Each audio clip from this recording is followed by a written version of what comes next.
বিসমিল্লাহির রহমানির রহিম। সুপ্রিয় দর্শক, আসসালামু আলাইকুম। আশা করি সকলে ভালো আছেন। তো আমিও ভালো আছি। তো আজকে বাসায় এসে দেখলাম আমার লাউ গাছে এবং বেগুন গাছে কেমন ফলন হয়েছে দেখতেছি। আশা করি এবার খুব বাম্পার ফলন হয়েছে লাউ গাছের। আর বেগুন গাছেও মোটামুটি ফল আছে, যেমন লাউ ধরছে, খুব আছে আরও। এই যে লাউ দেখা যাচ্ছে, মোটামুটি ফাইন সুন্দর লাউ হয়েছে। এই বেগুন গাছ, শাক সবজি মোটামুটি বর্তমান যে বাজার দরের অবস্থা, তো তো শাকসবজি আসলে নিজে আবাদ করে নিজে খাওয়া ভালো। যে বাজারের অবস্থা, নিজে নিজে শাক বেগুন গাছ সুন্দর সুন্দর হয়েছে।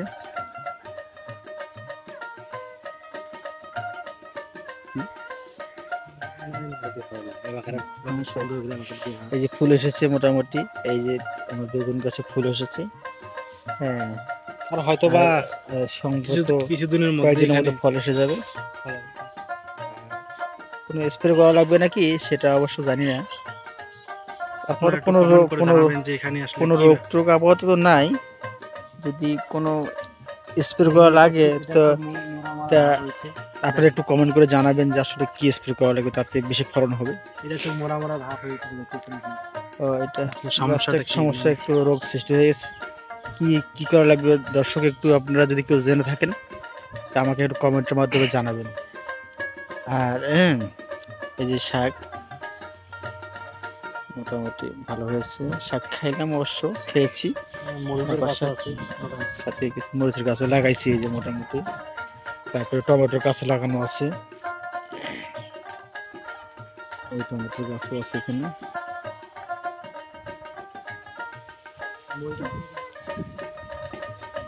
আর কয়েকদিনের ভিতরে আমার ক্ষেতে আলু লাগাবো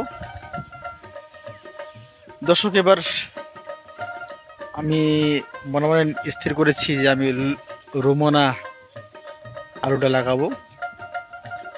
আমার বই তৈরি হয়ে গেছে, আর সম্ভবত 2-1 দিনের ভিতরে আমি আলু এটা হচ্ছে লটকনের গাছ, ঠিক আছে। লটকনের গাছ মোটামুটি ভালো হয়েছে, এই যে হয়েছে। কোনো স্প্রে করিনি অবশ্য। ভাই আপনি এগুলো কি মরিচ গাছছেন? এটা হচ্ছে কি মরিচ বলে, খুব সুন্দর ফুল আসছে, এই যে সুন্দর ফুল আসছে।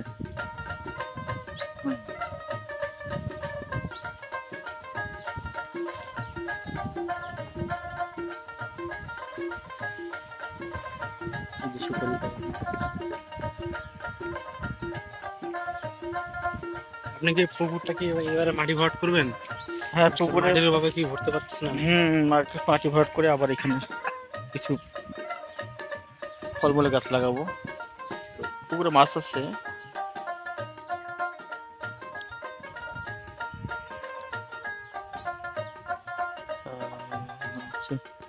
ঠিক আছে দর্শক। যদি আমার এই ভিডিওটা আপনাদের পছন্দ হয়, আপনাদের মনের মতো হয়, প্লিজ একটু সাবস্ক্রাইব করবেন আর লাইক শেয়ার করে পাশে থাকবেন, যাতে আমি আর পরবর্তী নেক্সট ভিডিওগুলোতে ভালো ভালো করতে পারি। আপনাদের অনুপ্রেরণায় তো আমি চ্যানেলটা এগিয়ে নিয়ে যাব। প্লিজ দর্শক একটু সাবস্ক্রাইব করবেন। ধন্যবাদ।